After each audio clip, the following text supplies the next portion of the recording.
राज्य शासनाच्या कर्जमाफी योजनेअंतर्गत यवतमाळ जिल्ह्यात पहिल्या टप्प्यात 1,01,000 शेतकऱ्यांना कर्जमाफीचा लाभ मिळणार असल्याची माहिती जिल्हाधिकारी विकास मीना यांनी दिली आहे। त्यांनी स्पष्ट केले की पहिल्या टप्प्यातील पात्र शेतकऱ्यांची प्रक्रिया पूर्ण झाली, त्यांना लवकरच कर्जमाफीचा लाभ मिळणार आहे। तसंच दुसऱ्या टप्प्यातील पात्र शेतकऱ्यांसाठी केवायसी प्रक्रिया पूर्ण करणं अनिवार्य राहणार आहे। केवायसी प्रक्रिया पूर्ण केल्यानंतरच संबंधित शेतकऱ्यांना कर्जमाफीचा लाभ दिला जाणार आहे। त्यामुळे दुसऱ्या टप्प्यातील पात्र शेतकऱ्यांनी कोणताही विलंब न करता केवायसी प्रक्रिया तातडीने पूर्ण करावी असं आवाहन जिल्हाधिकारी विकास मीना यांनी केलं आहे। जिल्ह्यामध्ये जो पहिली यादी प्रसिद्ध झालेली आहे त्यामध्ये 1,01,000 शेतकऱ्यांना आपल्या कर्जमुक्ती योजनेचा लाभ भेटणार आहे। त्यामध्ये पहिला टप्पा ऑलरेडी यादी पब्लिश होण्यासंदर्भात झालेला आहे। दुसऱ्या टप्प्यामध्ये शेतकऱ्यांना स्वतःचे ई-केवायसी करावा लागत आहे। त्यामध्ये जवळपास जिल्ह्यामध्ये 35,000 शेतकरी अजून पण असे आहेत ज्यांचा अजूनपर्यंत ई-केवायसी झाला नाही। त्यामध्ये 24,000 राष्ट्रीयकृत बँकाचे आहे आणि 11,000 आपले DCC बँकाचे आहेत। त्यामध्ये माझा सर्व शेतकरी बंधूंना आव्हान आहे की जवळचे आपले सरकार सेवा केंद्रामध्ये तुम्ही जावा आणि स्वतःची ई-केवायसी कंप्लीट करा। यामध्ये आम्ही क्लिअर सूचना दिलेली आहे की तिकडे कोणताही चार्ज देण्याची गरज नाही आहे। हे तुम्ही त्वरित करावा सो दॅट की आपल्याला हा योजनेचा लाभ भेटू शकत आहे। जळगाव जिल्ह्यातील पाचोरा तालुक्यात झालेल्या अतिवृष्टीमुळे लासगाव येथील शेतकरी वासुदेव आहेर यांच्या शेतातील पक्की विहीर पूर्णपणे धसल्याची घटना घडली। या प्रकरणी महसूल प्रशासनाने घटनास्थळी पंचनामा करून सुमारे 3,80,100 रुपयांच्या नुकसानीची नोंद केली। शेतकरी आहेर यांच्या गट क्रमांक 325/1 मधील सिमेंटची पक्की विहीर मुसळधार पावसामुळे कोसळली। विहिरीच्या सर्व 18 कंगण्या धासल्या असून इलेक्ट्रिक मोटर, विद्युत वायर आणि पाईपलाईन देखील पाण्यात गाडली गेले, त्यामुळे मोठे आर्थिक नुकसान झाले। घटनेची माहिती मिळताच ग्राम महसूल अधिकारी दीपक शिवाजी दवंगे यांनी पंचनामा केला। अतिवृष्टीमुळे झालेल्या नुकसानीची भरपाई आणि आर्थिक मदत शासनाने तातडीने मंजूर करावी अशी मागणी शेतकरी वासुदेव आहेर यांनी केली। माझे नाव वासुदेव सुभाष महाजन, राहणार लासगावचा आहे मी। 31 तारखेला जे अतिवृष्टीचे पावसामुळे आहे ना, माझी विहीर 17 ते 18 कंगण्या विहिरीत कोसळलेल्या आहे आणि याची भरपाई सरकारकडनं मिळावी। काय नुकसान झालं आहे तुमच्या शेतातलं?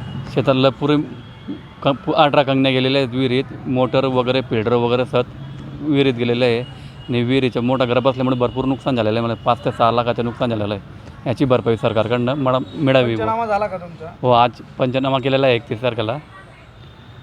काय बोलले ते संबंधित? प्रोसेस करू पुढे, आता पंचनामा करून गेला त्यांनी। तुमची शासनाकडून काय अपेक्षा आहे? शासनाकडनं जास्तीत जास्त मला मदत हवी हो, असं हे माझी एवढी अपेक्षा फक्त बस।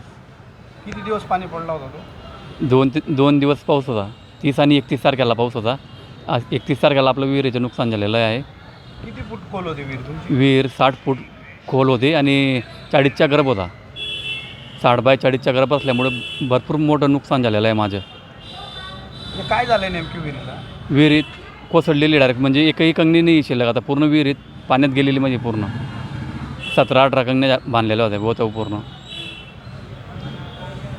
तुमची काय अपेक्षा आहे शासनाकडून? शासनाकडनं मला जास्तीत जास्त मदत हवी बुवा, 5 ते 6 लाखापर्यंत। छत्रपती संभाजीनगर जिल्ह्यातील पैठण येथील जायकवाडी धरण येथून सायंकाळी 5 ते 6 वाजण्याच्या सुमारास गोदावरी नदीपात्रात 10,000 क्युसेक पाण्याचा विसर्ग केला जाणार आहे अशी माहिती जायकवाडी पाटबंधारे विभागाने दिली आहे। धरण परिसरातील पावसामुळे जलाशयात पाण्याची आवक वाढल्याने नियोजनाचा भाग म्हणून हा विसर्ग करण्यात येतोय। आवक वाढल्यास किंवा कमी झाल्यास विसर्गात आवश्यकतेनुसार बदल केला जाऊ शकतो असं प्रशासनाने स्पष्ट केलंय। या पार्श्वभूमीवर नागरिकांनी गोदावरी नदीपात्रात उतरू नये, नदीकाठावर गर्दी टाळावी, तसंच मासेमारी, कपडे धुणं, जनावरं पाण्यात नेणं आदी प्रकार टाळावेत असं आवाहन करण्यात आलंय।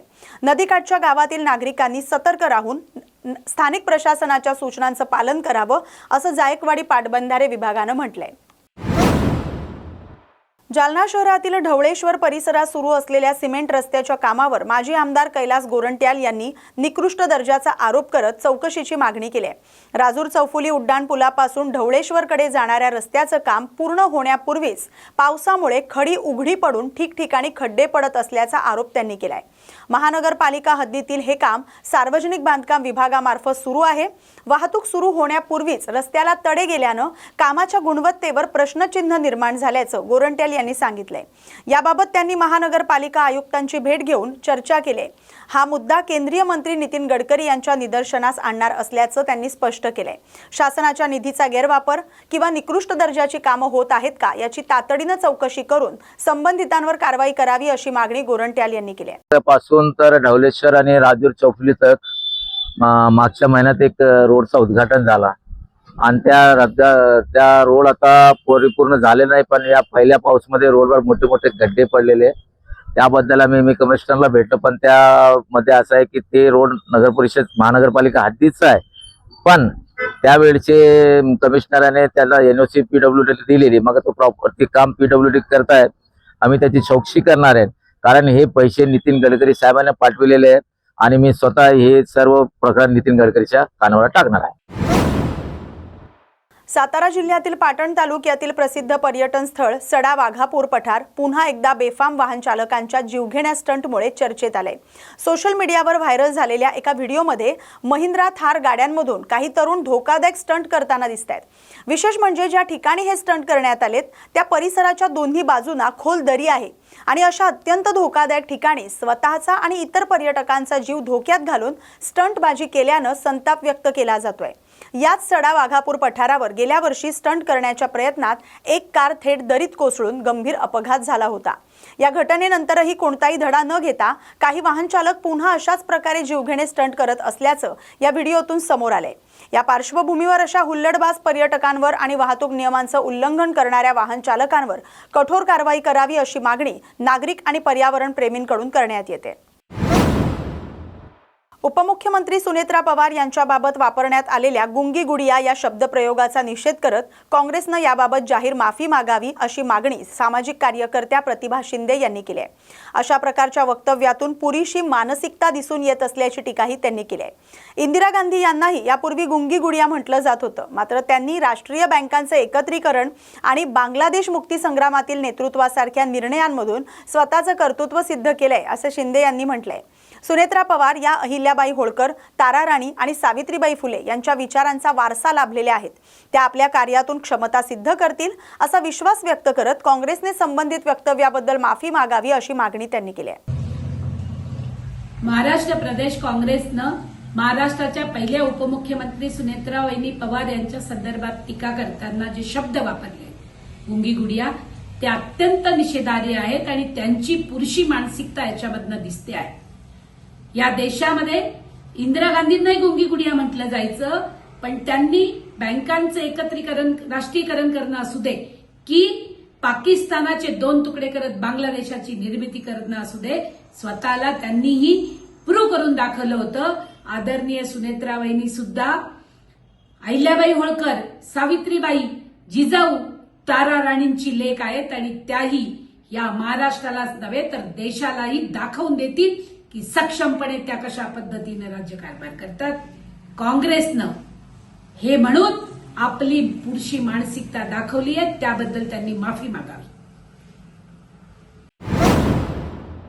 तरुणांच्या प्रश्नांसाठी तरुण आणि सुशिक्षित नेतृत्वाला संधी देण्याची गरज असल्याचं अभिजित दिपके यांनी सांगितलंय। नवीन चेहरे पुढे आणण्याचं आवाहन करत त्यांनी 6 ऑगस्ट रोजी मोठी घोषणा करण्याचे संकेत दिलेत। जंतर मंतर आंदोलनाच्या पुढील रणनीतीसाठी 2 दिवसांची बैठक आयोजित करण्यात आली, त्यानंतर पुढील दिशा स्पष्ट केली जाणार आहे असं त्यांनी सांगितलंय। काही संघटनांनी संविधानावर भाष्य करू नये अशी टीकाही त्यांनी केली। E20 इंधनाच्या मुद्द्यावर बोलताना दिपके यांनी हा राष्ट्रीय स्तरावरील सर्वसामान्यांचा प्रश्न असल्याचं म्हटलंय। E20 मुळे वाहनांचं मायलेज कमी होत आहे अशा नागरिकांच्या तक्रारी आहेत। 100% पेट्रोलचा पर्याय उपलब्ध करून देण्याची मागणी त्यांनी केली आहे। शिक्षणाच्या मुद्द्यावर सरकारनं घाबरण्याचं कारण नाही असं सांगत गरीब विद्यार्थ्यांना अधिकाधिक शिक्षण मिळावं यासाठी आंदोलन होण्याची गरज त्यांनी व्यक्त केली आहे।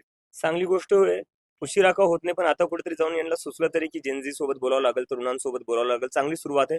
पण मला असं वाटतं की तरुणांसोबत बोललो तर जास्त चांगलं होईल.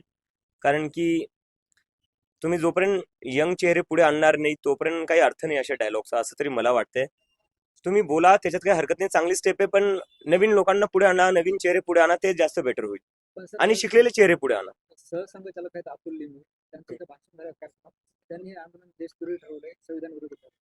मला वाटतं ज्या लोकांनी गांधींची हत्या केली, ज्या लोकांनी आंबेडकरांचा विरोध केला आयुष्यभर, त्या लोकांनी आम्हाला संविधानावर लेक्चर देऊ नये. त्या बैठक आहे आणि परवा असं 2 दिवस आहेत असं आम्हाला कळलं. त्याचं बैठकीचं स्वरूप कसं आहे आणि कोण कोण येणार आहे, किती जण येणार आहे ते ते बैठकीमध्ये आमचं जे आहे, जो आमचं जंतर मंतरचं आंदोलन झालं, त्या आंदोलनामधून काय शिकायला भेटलं आणि पुढे जाऊन काय काय चांगल्या प्रकारे करता येईल त्याचं आम्ही डिस्कशन करू. आणि पुढे जाऊन संघटन आम्हाला कसं देशभर वाढवण्यात येईल त्याच्यावर डिस्कशन होणार आहे. आणि पुढे एकूणच कॉक्रोच जनता पार्टीचा रोडमॅप काय असणार आहे त्याच्यावर आमचं डिस्कशन असणार आहे. किती दिवस बैठक असणार आहे? 2 दिवस. किती सदस्य आहेत? आमचे जेवढे स्पोक्सपर्सन आहेत ते येणार आहेत आणि बैठक 2 दिवस चालणार आहे. 6 तारखेला आम्ही ब्रीफिंग करू आमच्या जे काही बैठकीमध्ये ठरेल. दिल्लीमध्ये तुमच्या विरोधात फैजान अन्सारी नावाच्या इन्फ्लुएन्सने जे आहे तर ती FIR केलेली आहे. त्यांचं बोलणं हे आहे की पुण्यात आणि औरंगाबादमध्ये तुमच्या माणसाकडून त्याला मारहाण झालेली आहे. मला माहिती नाही दोघं, so I won't comment on it. मला माहितीच नाही, मी काय बोलू. पण अशी तक्रार तुमच्या विरोधात होती. तक्रार आता माझ्या विरोधात भरपूर होतील. आता मी प्रत्येक तक्रारीवर काय बोलू. तुमच्या येण्याच्या पूर्वी सुद्धा त्यांनी छत्रपती संभाजीनगरच्या सिटी ऑफिस मध्ये आता येण्याच्या आधीच मी त्याला कसं मारलं. मला वाटतं पब्लिसिटीसाठी करतायत, अजून काही नाही. G20च्या संदर्भामध्ये आम आदमी पार्टी आज दिल्लीमध्ये आंदोलन करते, तर तुमचा त्याला पाठिंबा आहे का आणि तुमची भूमिका काय या ज्या आणि E20 वर मला वाटतं बऱ्याचशा लोकांनी बोललेलं आहे आणि E20 हा खूपच मोठा मुद्दा बनलेला आहे देशात. बऱ्याचशा लोकांनी म्हणजे बिझनेसमॅन किंवा असं नाही, त्यांनी E20चा मुद्दा उचलला आहे, आम आदमी पक्षाने उचलला आहे. आणि आम्हाला आमच्या पेजेसवरही मेसेजेस येत आहे की तुम्ही E20 वर बोला. तर E20 वर जे आहे, जे काही आंदोलन होतील त्याला आमचा पाठिंबा आहे. हे म्हणजे काही एका पक्षाचा मुद्दा नाही, एका पक्षाचा मुद्दा आहे म्हणून तसं नाही म्हणत आहे आम्ही. पण E20 वर जेन्युइनली लोकांना इश्यू आहे त्या गोष्टीवर. त्याच्याने गाडीचं जे इंजिन आहे ते खराब होते, मायलेज खराब होते. आणि जर तुम्ही 100% पेट्रोल देत नाही, त्याच्यात इथेनॉल मिक्स करतायत, तर मग 100% तुम्ही प्राइस कसं काय लावतायत. दुसरं असं की झेंडेला घेऊन आणखीन एक विजय मिळालाय पीकेला, प्रशांत किशोरला, तेही भाजपाचा तिथं गड होता, त्याबद्दलची काय प्रतिक्रिया आहे? मला त्यांना खूप खूप शुभेच्छा द्यायच्या आहेत. आणि डेमोक्रेसीमध्ये असंच असलं पाहिजे. जसं मी थोडा वेळ आधी म्हणत होतो की RSS जे इंटरॅक्शन करणारे जेनझी सोबत, त्याच्यात तुम्ही नवीन चेहरे आणा. तर प्रशांत किशोर पण हे एक राजकारणात नवीन चेहरे आलेले, जिंकून आलेले, त्यांना खूप खूप शुभेच्छा. आणि असं झालं पाहिजे, जास्तीत जास्त नवीन लोकांनी पुढे आलं पाहिजे.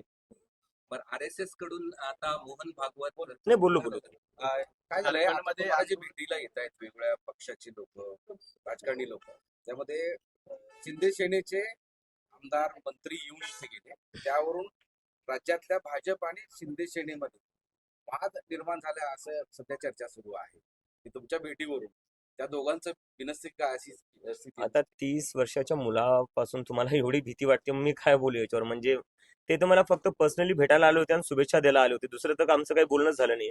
ते फक्त एक म्हणले की युवकांचा मुद्दा उचलला, देशाच्या शिक्षणाचा मुद्दा उचलला, चांगला मुद्दा होता आणि जे आंदोलनाला सक्सेस भेटली त्यासाठी शुभेच्छा दिल्या होत्या. मी भाजपला सांगू इच्छितो, एवढी घाबरायची गरज नाही. तुम्हाला ED CBI सगळी तुमच्याकडे आहे, आमच्याकडे काही नाहीये. आम्हाला लोक पर्सनली भेटायला येतात आणि शुभेच्छा द्यायला येतात. असंही कळतंय की चर्चा आहे की शिवसेनेच्या लोकांनी म्हणजे शिंदे सेनेच्या लोकांनी भेटायला जाऊ नये असं भाजपने सांगितलं. नाही, मी तेच म्हणतोय, भाजपला एवढी घाबरायची गरज नाही. ED CBI सगळं तुमच्याकडे, आमच्याकडे काय. एक आणखी एक सोशल मीडियावर अकाउंट सुरू झाला, जसं तुम्ही सुरू केलं होतं, आरक्षण हटावं, आणि मोठ्या प्रमाणात एक हॅशटॅग वगैरे सुरू आणि एक आंदोलनाचा इशारा पण दिला जातो. काय ना, जर कोणाला शिक्षण भेटत असेल, कोणी गरीब असेल, त्याला जास्तीत जास्त शिक्षण कसं भेटलं पाहिजे याचे प्रयत्न असले पाहिजे देशात. तर हे आंदोलनावर मी जास्त काही बोलणार नाही, कारण की मला वाटतं त्याचं पेजही काल डिलीट झालेलं आहे बहुतेक, मला कोणी सांगण्यात आलेलं आहे. पण गाडी बंगला तर देत नाही ना. शिक्षण कशा प्रकारे जास्तीत जास्त मुलांना पण लेकरांना जास्तीत जास्त कसं शिक्षण भेटू शकतं त्यासाठी आहे ते. त्यावरनं कोणाला काय प्रॉब्लेम असला पाहिजे. आपल्या देशाचा तर हाच प्रयत्न असला पाहिजे की ज्यांच्यापासून शिक्षण दूर आहे, ज्यांना इनॅक्सेसिबल आहे एज्युकेशन, त्या लोकांपर्यंत एज्युकेशन कसं नेता येईल आणि त्यांना एज्युकेशन कसं भेटेल याचेच प्रयत्न केले पाहिजे, तेव्हाच तर देश पुढे जाईल ना. झारखंडमध्ये आंदोलनाचा 11वा दिवस आहे आणि आज आंदोलन आक्रमक होताना पाहायला मिळतंय. सरकार दुर्लक्ष करतंय असं विद्यार्थ्यांचं म्हणणं. माझं जे बोलणं झालं त्याआधी मला त्यांनी ते सांगितलं. परवाच माझं रात्री फोन कॉलवर बोलणं झालं आणि मला त्यांनी सांगितलं की त्यांना तिथं टेंटही लावू देत नाहीये, वॉशरूमची सुविधा नाहीये. एका प्रकारे जसं आम्हाला जंतर मंतरवर करण्यात आलं तसंच त्या विद्यार्थ्यांनाही करण्यात येते. तर मी त्या विद्यार्थ्यांना सांगितलं की कॉकरोच जनता पार्टी पूर्णपणे त्यांच्या बरोबर आहे आणि त्यांच्या आंदोलनाला मजबूत करण्यासाठी जे काही करता येईल ते आम्ही करू आणि त्याच्या जे काही डिमांड आहेत त्यांचं आम्ही पूर्णपणे समर्थन करतो. अरे यार, नहीं अभी नहीं. मोहन भागवत अरे नहीं सर, बहुत लंबा होगा, बहुत लंबा खाली मोहन भागवत सर, सिर्फ एक सर. अभी जी सिर्फ एक ही. नाशिक शहरातील खड्ड्यांच्या समस्येवरून आम आदमी पार्टीच्या वतीनं महानगरपालिका प्रवेशद्वाराजवळ थाळी बजाव आंदोलन करण्यात आलं. शहरातील खराब रस्त्यांविरोधात आंदोलकांनी जोरदार घोषणाबाजी करत प्रशासनाचा निषेध केलाय. नाशिकमधील खड्ड्यांचा प्रश्न तातडीनं सोडवावा अशी मागणी आंदोलकांनी केली. तसंच कुंभमेळा मंत्री गिरीश महाजन आणि महानगरपालिका आयुक्तांच्या राजीनाम्याची मागणी करत घोषणाबाजी करण्यात आली. शहरातील नागरिकांना होणारा त्रास लक्षात घेऊन रस्त्यांची तातडीनं दुरुस्ती करावी अशी मागणी आम आदमी पार्टीच्या पदाधिकाऱ्यांनी केली. नाशिकमध्ये पडलेल्या खड्ड्यांविरोधात तुम्ही देखील आक्रमक झालाय. महानगरपालिकेसमोर आंदोलन करतात, काय मागणी आहे? आम आदमी पार्टी नेहमीच रस्त्यावर उतरत आली आहे, पण आता नाशिककर हा हैराण परेशान झालेला आहे. आम्ही एक राजकारणी म्हणून नाही, पण आम्ही एक नाशिककरून रस्त्यावर उतरलेलो आहे. तुम्ही बघितलं असेल की मागच्या दिवसात काही 5 मोठी झाल्या नाशिकमध्ये आणि यांनी मदत म्हणून त्यांना काय डिक्लेअर केलं तर 10 लाख रुपये केले. यांनी जेव्हा इलेक्शन येतात या मंत्र्यांना तिकीट वाटपासाठी तिकीट देण्यासाठी 2-2 कोटीच्या गाड्या यांच्या घरी पोहोचवतात. तर यांच्या घरी मौती झाल्या आहेत. त्या 10 लाखात तिथे काय करणार आहे, त्यांचं कसं भागणार आहे? त्यांच्या मागे 4-5 परिवारातील माणसं असतात. घरचा कमवता माणूस गेला ते कुठून 10 लाखात 50,000 रुपये तर घरचा एक खर्च आहे महिन्याचा. म्हणजे हे काय भत्ता देता आहे का त्यांना? आमची ही मागणी आहे का आम्हाला हे आयुक्तच नको, आम्हाला हा कुंभमेळा मंत्री पण नको. यांनी 35,000 कोटी जो निधी आलाय त्याचा काय वल्हेवाट लावली आहे तेच कळत नाहीये. टक्केवाऱ्यांनी टेंडर देतात आणि असे रस्ते बनवतात की खड्डे बुजवल्यानंतर दुसऱ्या दिवशी खड्डे परत तिथं तयार होतात. असा एकदम ढसाळ काम चालू आहे. ढसाळ प्रशासन आहे आणि प्रशासन बैराग आलेलं आहे. तर आम्ही विचार केला की यांचे शेड जे होते त्यांनी थाळ्या वाजवून कोरोना व्हायरस पळवायचा प्रयत्न केला होता. तर आम्ही या प्रशासनाला जे आतमध्ये व्हायरस बसलेले नगरपालिकेमध्ये त्यांना या थाळ्या वाजवून इथून हुसकून लावायचा आमचा तो प्लॅन झालेला आहे आणि त्याचमुळे आम्ही हे थाळी आंदोलन करत आहोत. नाशिकमध्ये पडलेल्या खड्ड्यांविरोधात तुम्ही देखील आक्रमक झालाय. महानगरपालिकेसमोर आंदोलन करतात, काय मागणी आहे? आम आदमी पार्टी नेहमीच रस्त्यावर उतरत आली आहे, पण आता नाशिककर हा हैराण परेशान झालेला आहे. आम्ही एक राजकारणी म्हणून नाही, पण आम्ही एक नाशिककरून रस्त्यावर उतरलेलो आहे. तुम्ही बघितलं असेल की मागच्या दिवसात काही 5 मोठी झाल्या नाशिकमध्ये आणि यांनी मदत म्हणून त्यांना काय डिक्लेअर केलं तर 10 लाख रुपये केले. यांनी जेव्हा इलेक्शन येतात या मंत्र्यांना तिकीट वाटपासाठी तिकीट देण्यासाठी 2-2 कोटीच्या गाड्या यांच्या घरी पोहोचवतात. तर यांच्या घरी मौती झाल्या आहेत. त्या 10 लाखात तिथे काय करणार आहे, त्यांचं कसं भागणार आहे? त्यांच्या मागे 4-5 परिवारातील माणसं असतात. घरचा कमवता माणूस गेला ते कुठून 10 लाखात 50,000 रुपये तर घरचा एक खर्च आहे महिन्याचा. म्हणजे हे काय भत्ता देता आहे का त्यांना? आमची ही मागणी आहे का आम्हाला हे आयुक्तच नको, आम्हाला हा कुंभमेळा मंत्री पण नको. यांनी 35,000 कोटी जो निधी आलाय त्याचा काय वल्हेवाट लावली आहे तेच कळत नाहीये. टक्केवाऱ्यांनी टेंडर देतात आणि असे रस्ते बनवतात की खड्डे बुजवल्यानंतर दुसऱ्या दिवशी खड्डे परत तिथं तयार होतात. असा एकदम ढसाळ काम चालू आहे. ढसाळ प्रशासन आहे आणि प्रशासन बैराग आलेलं आहे. तर आम्ही विचार केला की यांचे शेड जे होते त्यांनी थाळ्या वाजवून कोरोना व्हायरस पळवायचा प्रयत्न केला होता.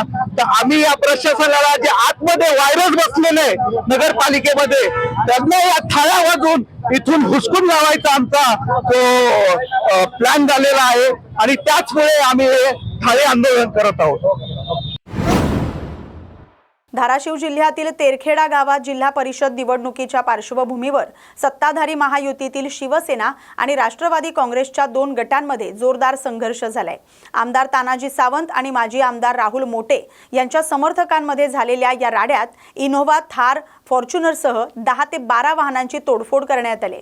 घटनेनंतर दोन्ही गटांनी एकमेकांवर आरोप प्रत्यारोप केलेत। राष्ट्रवादी काँग्रेसनं तानाजी सावंत गटावर हल्ल्याचा आरोप केलाय, तर सावंत गटानं राहुल मोटे यांच्या सांगण्यावरून हा प्रकार घडवून आणल्याचा दावा केलाय। राष्ट्रवादी कार्यकर्त्यांनी स्वतःच्या वाहनांची तोडफोड केल्याचा आरोप केलाय। या प्रकरणात दोन्ही गटांकडून परस्पर तक्रारी दाखल न झाल्यानं पोलिसांनी स्वतःहून गुन्हा दाखल केला आहे। दोन्ही गटातील 45 गुन्ह्यांविरोधात गुन्हा नोंदवून आरोपींचा शोध सुरू आहे। गावात तणावपूर्ण शांतता आहे। 3 महिन्याखाली जे आपल्या जिल्हा परिषदेचे इलेक्शन झालं की प्रस्थापित लोक जी पराभूत झाले ती त्यांचा पराभवच पचवतही नाही। खऱ्या अर्थानं आम्ही त्यांना वारंवार सांगतोय की या देशात रती महारथीचा पराभव झालाय, तुम्ही पराभव स्वीकारायचं मान्य करा। विनाकारण गोरगरीब कार्यकर्त्याला आमच्या जवळच्या लोकांना टार्गेट करून आडवून हाणमार करतात, दाब टाकतात आणि कसलाही काही आरोप करतात। आमचे नेते सावंत साहेब असतील यांचा आम्हाला कुठल्याही असल्या गोष्टीला अगर कशाला आम्हाला साहेब सुपटणू साहेब उलट म्हणतात लोकांची कामं करा, चांगलं करा, 80% समाजकारण 20% राजकारण। परंतु ही राहुल मोठेच्या हाताला धरून राहुल मोठेचा पराभव खऱ्या अर्थानं सगळ्या मतदारसंघाला माहिती आहे, जिल्ह्याला माहिती आहे, आमच्या सर्कलमुळे झालेला आहे। आमच्या तेरखेडा सर्कलमधून आम्ही 1768 मताची सावंत साहेबांना लीड दिली। त्या दिवसापासून राहुल मोठे आमच्या हातून मागे लागलेला आहे। ह्या बांडगुळांना हाताला धरून आम्हाला या वारंवार त्रास देतो। मोठ्या प्रमाणात गाड्यांची तोडफोड झाली, तुम्ही जाऊन लाईट बंद करून ती तोडफोड केल्याचा आरोप। आम्ही तोडफोड कसली केली, त्यांनी स्वतः त्यांच्या गाड्या फोडल्यात, आमच्या गाड्या फोडल्यात। पोलीस डिपार्टमेंटला माहिती आहे।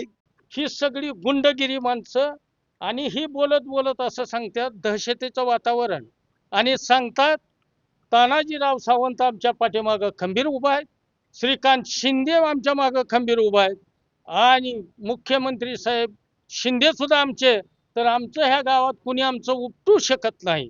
आम्ही म्हणताल तेच, कुणी राजकारण करायचं नाही, गप्प बसायचं, म्हणजे लोकशाहीला तडा देणारी माणसं आहेत।